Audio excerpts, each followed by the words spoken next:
life. You're just too good to be true. Can't take my eyes off of you. Greetings from Castle Goring, from Mickey, Aurora, and from me. Well. Mickey's desperate to depart into the corner of the sofa so she can continue chewing her bone, which I have to say, I don't want her chewing on the sofa to ruin the cloth, but I'm going to keep an eye on it. So without further ado, if Aurora will allow me, I am going to plunge right in with a question from Beata Dreher, who says, Bild Zeitung here in Dusseldorf. They have come up with, wait for it, Princess Pinocchio red carpet denied by the city. She wanted one. Well, Beata Dreher, thank you so much for sharing that with us. Because we, of course, in the English-speaking world, don't rarely keep up with the news as it takes place in the German or Spanish-speaking world. So thank you very much for that. That's much appreciated. Isn't it, Aurora? How could they have deprived Megsie baby of a red carpet? Aurora, come and console Marty. Come and console Marty. We need to grieve for Megsie baby. Can you believe those racists in Dusseldorf have deprived her of the right to a red carpet? They've got to be racist. They've got to be racist. Everybody's racist. Don't take her word for it. Ask her mommy. Lutz 9821 says, an article in the New York Post says that Meghan is worried Catherine is meddling in peace talks. I hope this is the last sting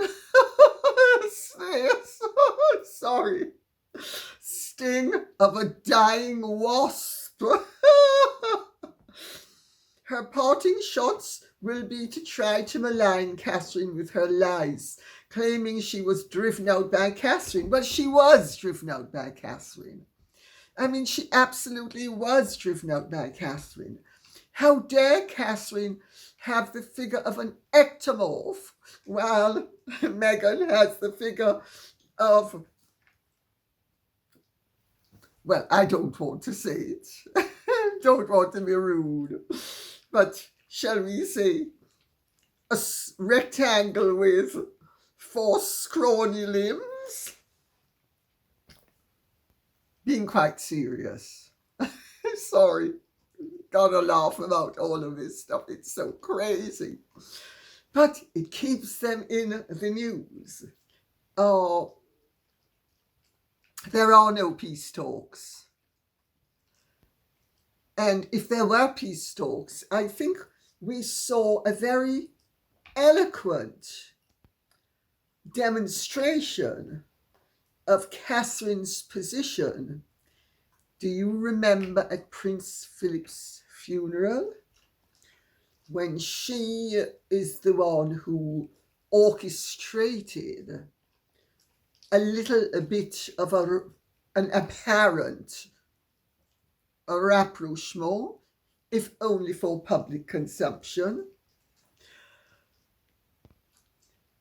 Catherine, my impression and information is that is a very sound, solid, sensible, true person who has no time for artificial people.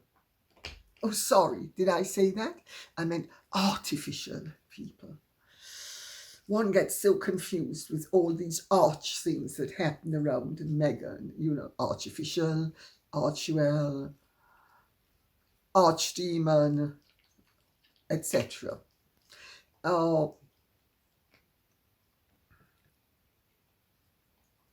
If anything, she would be more of a peacemaker.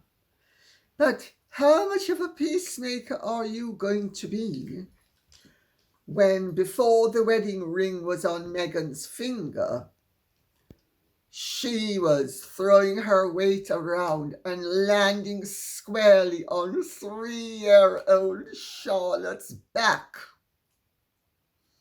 Now, which mother in her right mind would wish to have such a sweet and loving aunt around her daughter, or any of her children for that matter? But my understanding is that Catherine's not trying to sabotage any peace talks. There are no peace talks. And there is going to be no peace, to put it that way,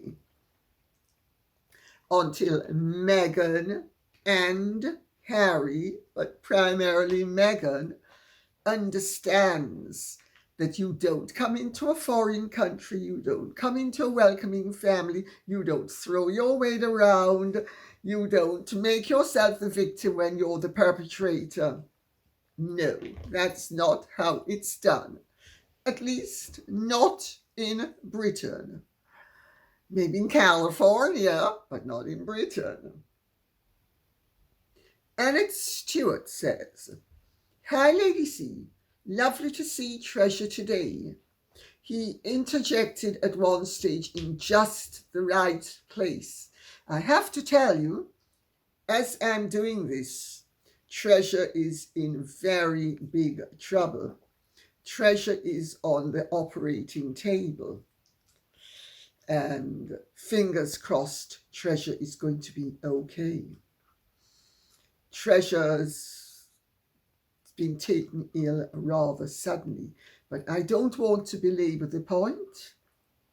And keeping my fingers and everything else crossed, and it is in the hands of the Lord. But anyway, 17 years of wonderful love. He interjected at one point in just the right place. Well, thank God I have that. Absolutely agree with you regarding the Kardashians. Thank God. As for Megsy Baby, the new PR company can try all they can. However, no one can ever make a silk purse out of a sow's ear, right? People will not forget what she and Has-Been did to Prince Philip and the late Queen. As for Has-Been, I see he's up to his old tricks. My, how the record has got stuck. And this is the perfect lead-in to Invictus, which is now streaming on Netflix.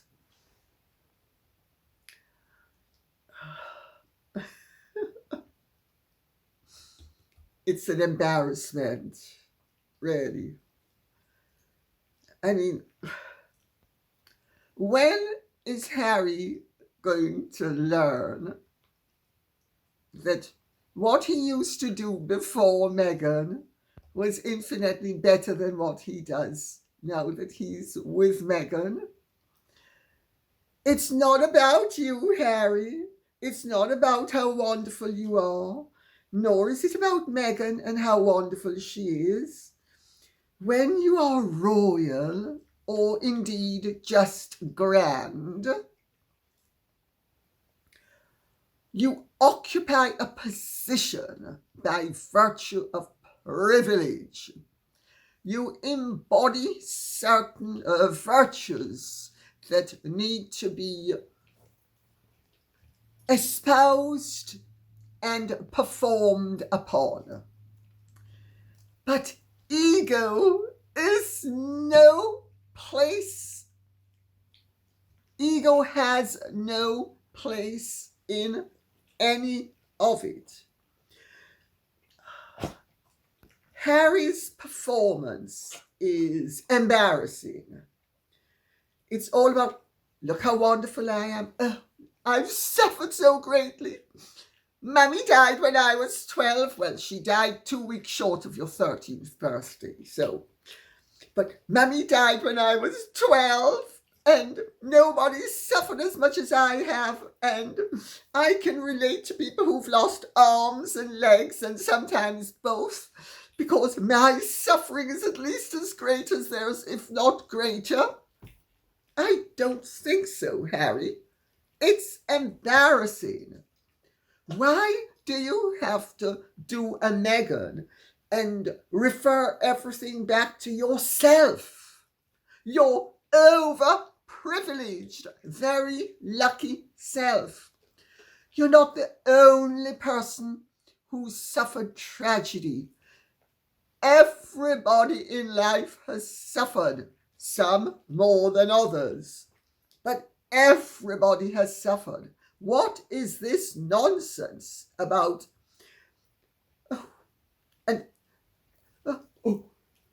You guys are just fantastic. You're the greatest. You're the most wonderful.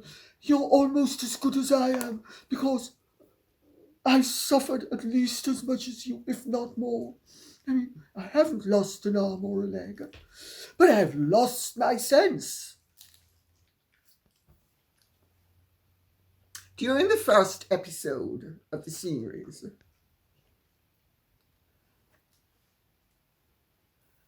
Harry makes it very clear how nervous he is.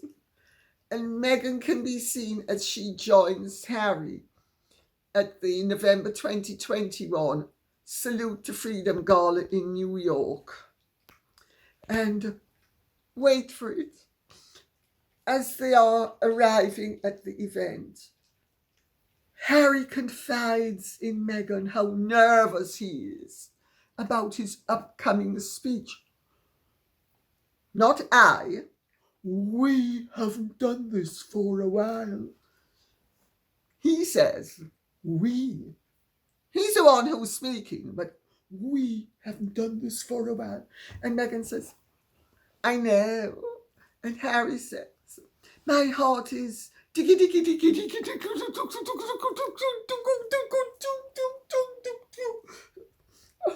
Poor H. I mean, I don't know why Meghan didn't take out the half-exposed instrument and suckle him immediately, because I think he needed milk. Then, at the Invictus in the Netherlands, we have, and wait for it, thank you so much for your service, and thank you to all the friends and the family that are here who've been supporting you along the way, because this is service, this is dedication, and this is the Invictus family. Said Meghan, not Harry.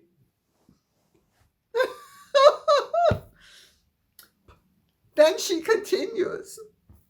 Please welcome my incredible husband, Prince Harry, the Duke of Sussex. The branding, the vulgarity, the completely distasteful Hollywoodization of the royal position, the crassness. Then we have James Holt, you know, the dolt, the one who in the previous Netflix series was orchestrating all about how awful the royal families and how wonderful Harry and Meghan are. Harry needs to check on the pronunciation of somebody's name. And of course, you're now getting a behind-the-scenes glimpse of how terribly difficult it is to be royal. And you have to learn to pronounce a Dutch name. I mean, that's on a par with Meghan's suffering, which was greater than all those South African women who had to fight off untoward attentions and walk 5 and 6 miles for water every day. Well, nobody asked me if I'm okay. You're the first person who's asked me if I'm okay. Julia Roberts, help me come. And they make much ado about it. And is he going to be able to bring it off? Is he not? I mean, this is supposed to be about injured veterans, and we're having this dross fed up to us about it's so difficult to be royal that you need to learn to pronounce the name. The one mercy is that Meghan features as only slightly. But in the 4th episode, you have James Holt popping up with, and here he says, after a couple of years of delay, we are actually finally here. Then Holt warns them that in the next few weeks will be tense and tough. And Harry adds that the games are group therapy for everyone. The treacle is being just spread everywhere in the most offensive manner. I know that Hollywood doesn't have a sincere bone in its body, but it used to be able to have the violins playing properly, at least when Eugene Ormandy was conducting the Philadelphia Philharmonic and was actually sometimes playing music for the movies.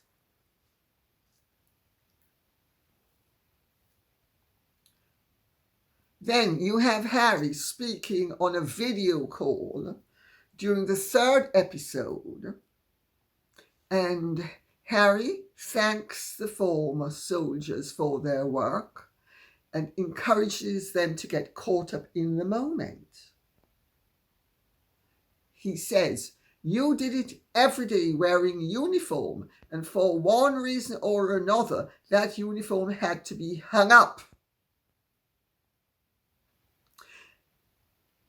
That service that runs in your blood, in our blood, that never leaves the body, it's there. So when you're out there kicking ass, try to win a medal or just having fun and making your family incredibly proud.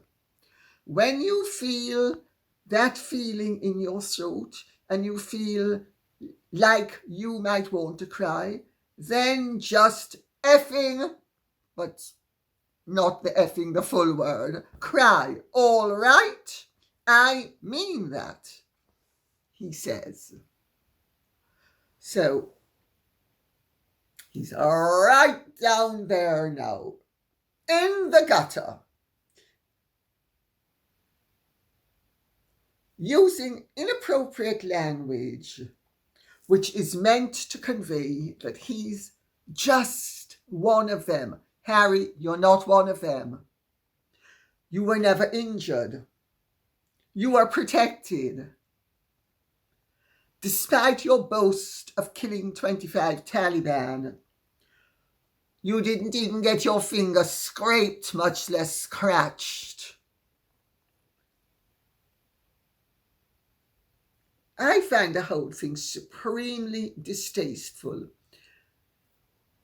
And let's see what proportion of the profits, the takings, will go to the veterans. Now, why am I thinking?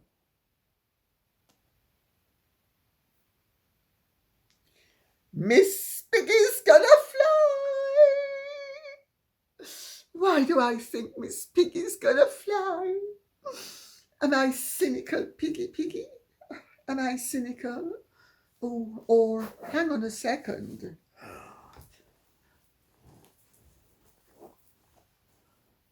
I'm malignant. absolutely bursting with malignancy, the milk of human kindness, and the seed of royalty.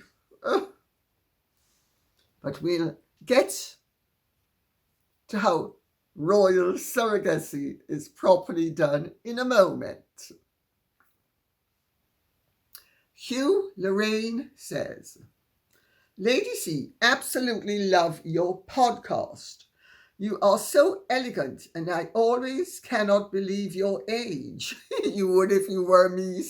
You're trying to get up off the ground. But thank you. I want to know your secret. Eat sensibly, don't drink too much. Embrace life in all its aspects. Understand that in everything there's good and bad, but you want to head towards the light because we are all souls. And our purpose on this earth is to be as positive, as life-enhancing, and as enlightened as possible. That's my take on it. Which doesn't mean we don't get crotchety, which doesn't mean we don't get sad, which doesn't mean we don't grieve. All of those are parts of life. One needs to embrace life in its entirety, but you embrace constructiveness, positivity, goodness, not destructiveness, negativity, badness. So anyway, to continue. Do you believe that the wonderful heroes of the games in Germany will protest Meghan being there? I know they probably have too much class for that, but personally, I would appreciate them objecting. She has no right to be there, and I believe her presence takes away their honour. She is deplorable and has no right to even speak to such brave men and women. Stay away, Meghan. Hugh Lorraine, I hear what you're saying. You have a valid point of view. Many share your sentiments. Personally, I think it was a mistake to have her there at all. But the brand requires her presence. Remember, this is a Netflix production that we're speaking about. This is a Netflix deal. Harry and Meghan are both in bed with Netflix. Whether or not they're in bed with each other, they're in bed with Netflix. Photo ops are required. Photo ops will be delivered. I would be very surprised if the veterans did anything like turning their backs on Meghan. I don't think they would. People who have suffered usually have too much kindness to be rude unnecessarily. And Harry is the founder of the games, and he is their patron. And even if they loathed Meghan, I would be very surprised if they did anything more disapproving than have a sharp intake of breath when she flounces on the stage with her frowsy self. Could be wrong. I don't think I am, though. A.P. Taylor says, Lady C, what are your thoughts on the christening of the Danish Royal baby who was born by surrogacy? Well, I had to break off because I got a phone call from the vet saying that Treasure has emerged from his procedure and hopefully he is going to be okay, although the next 2 days will be touch and go. So, to answer the question, Well, isn't it wonderful to see how things are done beautifully when they're done properly? Because the Queen of Denmark's younger sister, Princess Benedicta's son, Prince Gustav of Sayn-Wittgenstein-Bieleburg, and his wife Karina have had a baby via surrogacy. The baby was born in America. His name is Prince Gustav Albrecht, and he was just christened in Germany. Beautiful christening. I understand from relations of theirs that the child is the product of the body of both Karina and Gustav, because they knew quite some time ago that they could not get married until his father was dead. And they didn't know when his father was going to die. His father was Prince Richard, who was married to Princess Benedicta. And then they had to go through the whole business of a legal challenge from his uncle, who tried to get him kicked to one side, because the Sayn-Wittgenstein-Bieleburg fortune is quite considerable. And whoever is the first, that is the reigning prince, is the head of that state. It was a formerly independent state that was absorbed into the German Empire, and in 1918 retained constitutional privileges, at least if the former heads of state retained constitutional privileges under German Republican law, which they have to this day. There was no pretense about the fact that they were going to try to have a baby, and they were going to do it via surrogacy, which they have done.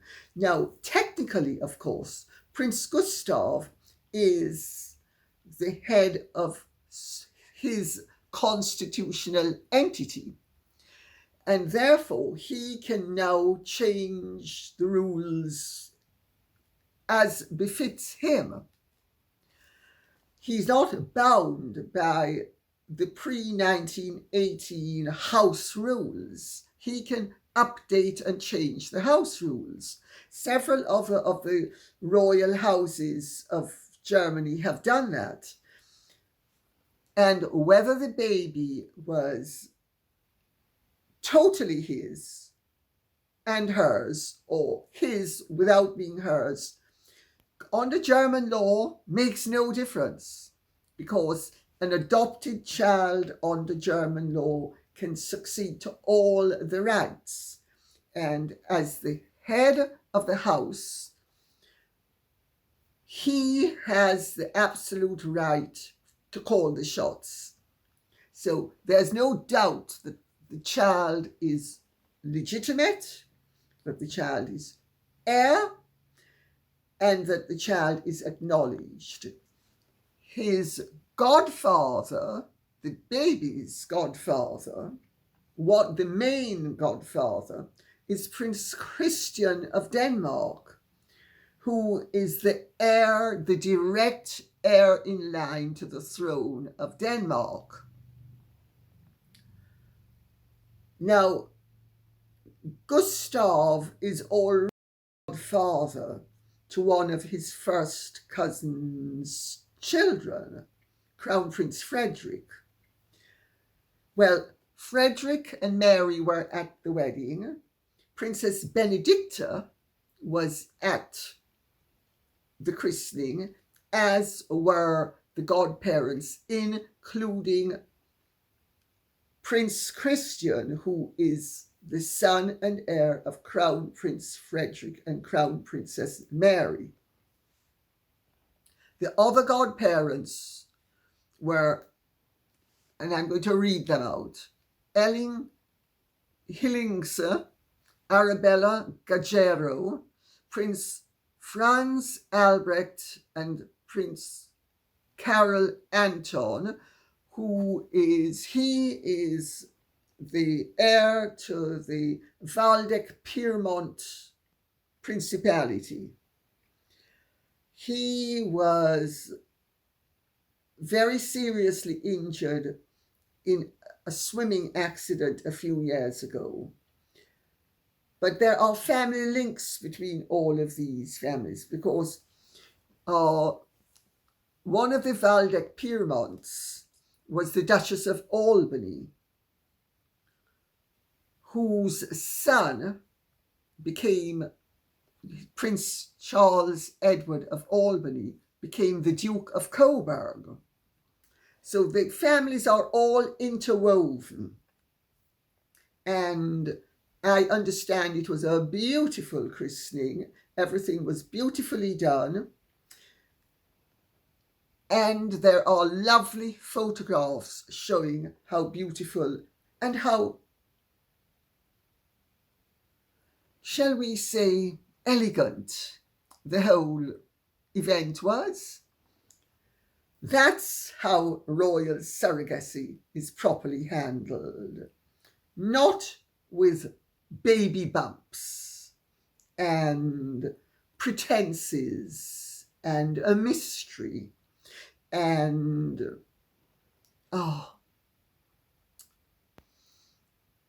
suspense and suggestiveness of legitimacy where there is none.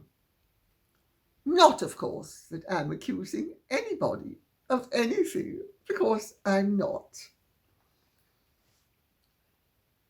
Many Act says, Lady C, what are your thoughts about Dr. Jordan Peterson being required to go through retraining in Canada to maintain his license to practice? I think it's a shocking disgrace.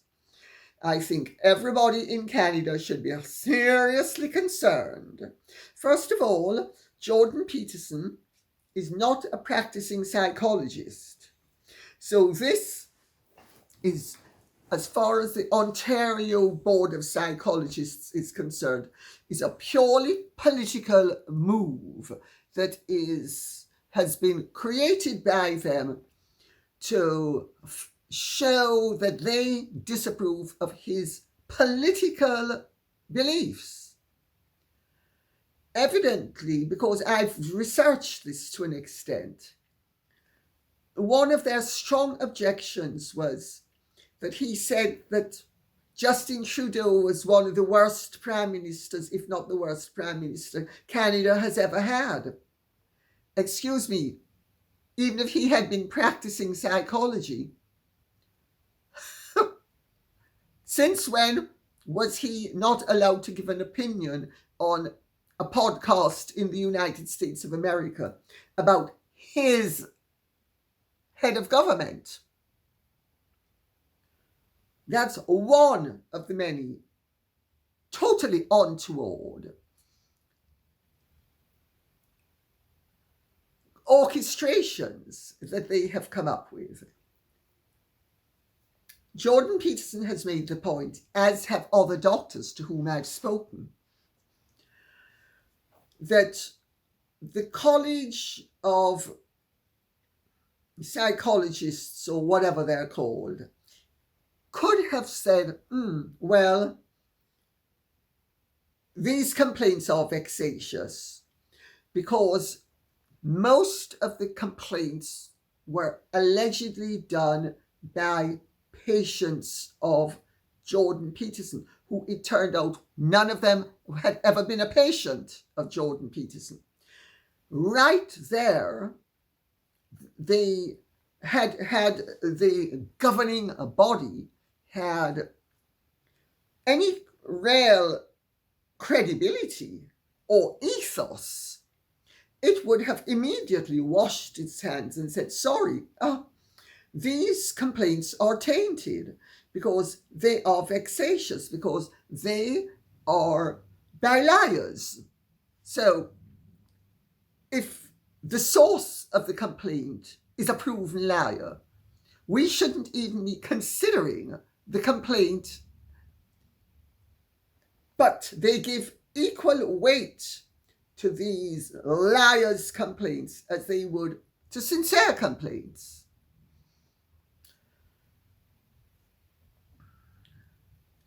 I know a little bit about Jordan Peterson. I don't know very much about him. I know many people admire him greatly. I have, in my researches, done sufficient research to see that by and large I agree with a lot of what he says. I don't agree with everything he says, but he is certainly well within his rights. He is very well reasoned. He is very articulate. He is very courageous. And he made a point that I am in total agreement with.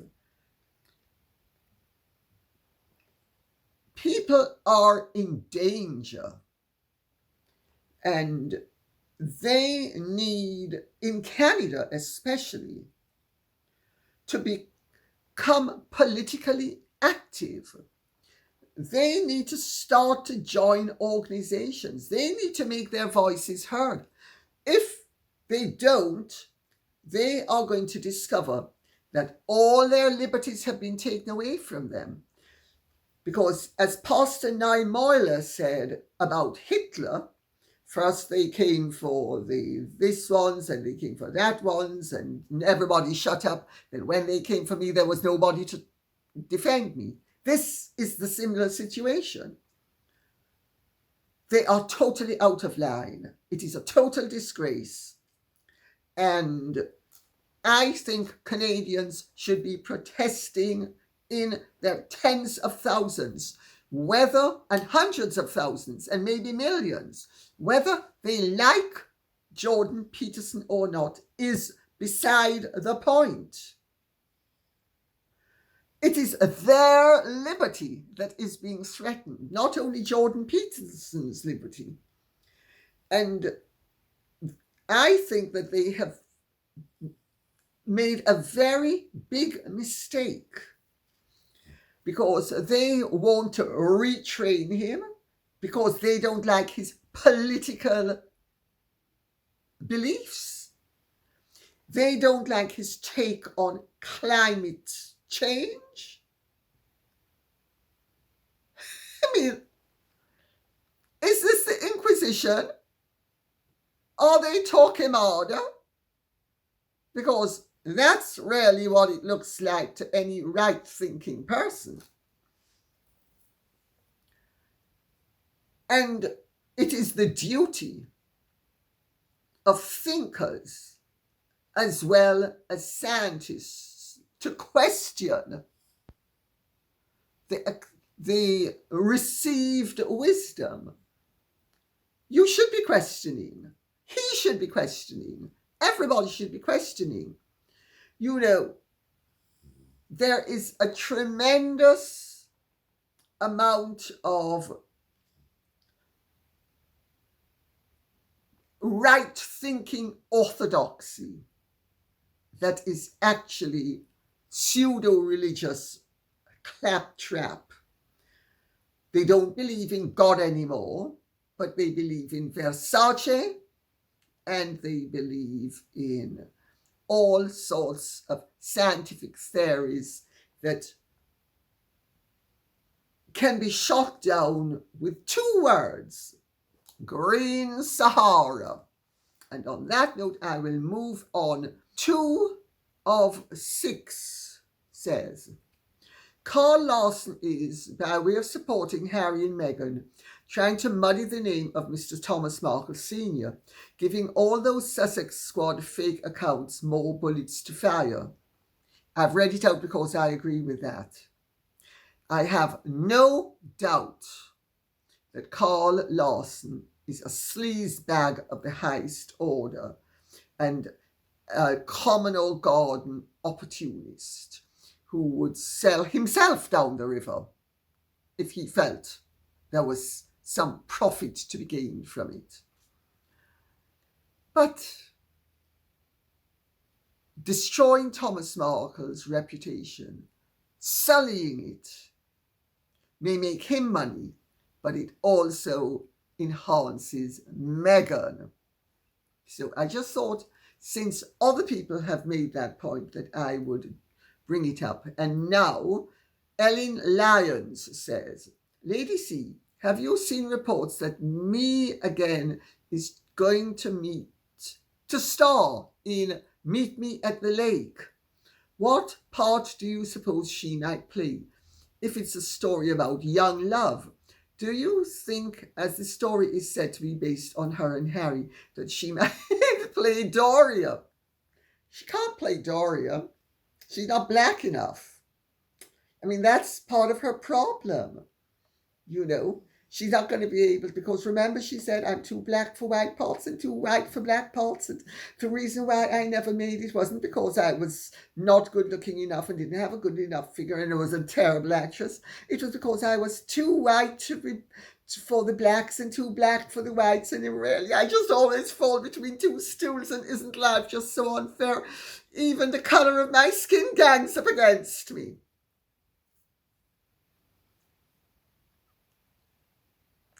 My understanding is that it's about two people in their 30s who fall in love.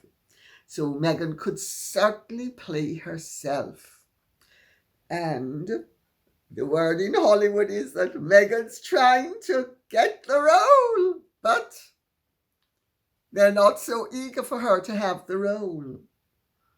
But that Meghan wants the role. I mean, whatever next. I tell you, all of this is highly entertaining and quite frankly preposterous. And we're now going to end with what Maureen Ball says. Didn't the Duke of Edinburgh go through all the work done by staff and trim down the unnecessary and lengthy ways of doing simple things? Yes, he did. This question refers back to the king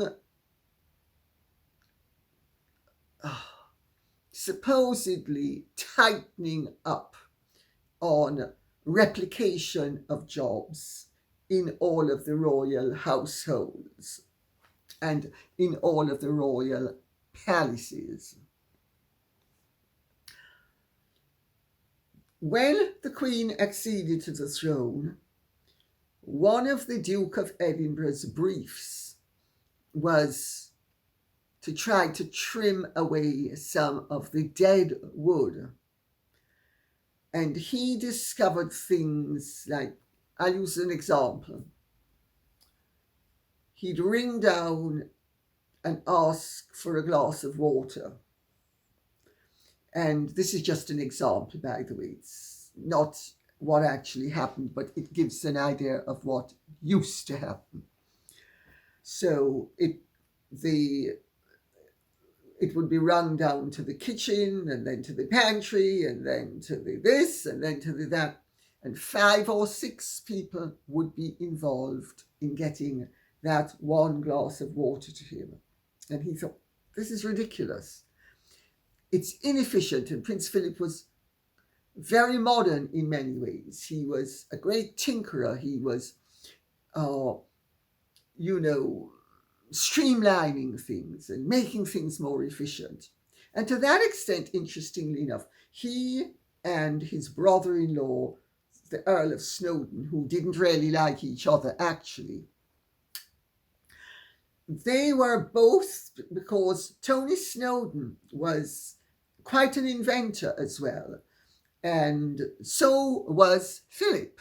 So they both had sort of mechanical aspects to their personalities and